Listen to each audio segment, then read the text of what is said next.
হক মাওলা। কিরে বাবা হক, তুই এত খামোশ হয়ে বসে আছিস কে? বাবা আমার অনেক কষ্ট, কি কষ্ট তোর? অনেক কষ্ট। আরে তোর কোনো কষ্ট নাই, আমি দেখতাছি তোর অনেক কিছু সামনে আছে, তোর কোনো কষ্ট নাই। বাবা তো অনেক কামের লোক, তাহলে তো আমার বাড়ি নিয়ে যাওয়া লাগবে। বাবা নন, বাবা আমার না, বাড়িতে নন। আমি কারো বাড়ির যাই না। না আমার বাড়িতে যাওয়াই লাগবে। না, নন আমি- আসেন বাবা আসেন। হক মাওলা। কিরে, আমি তো এখানে তোর অনেক কিছু দেখতাছি, গুপ্ত ধন আছে। তাই নাকি বাবা? হ্যাঁ, আমি দেখতাছি। এটা তোলা যাবো না বাবা? একমাত্র আমি ছাড়া কেউ পারবে না এটা তুলতে।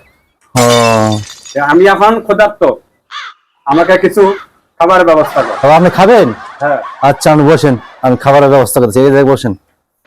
হক মাওলা। এই কটা খাবার দাও। নেন বাবা খান। কিরে, তুই আমাকে ক্ষুধার্ত ভাত দিলি, শুধু ভাত দিলি? কি বাবা, এই জায়গায় গুপ্তধন আছে, হেরে আপনি কইতে পারলেন? এর নিচে যে তরকারি আছে, আমি বাবা আমি তো অনেক ভণ্ড ভণ্ড বাবা। হ্যাঁ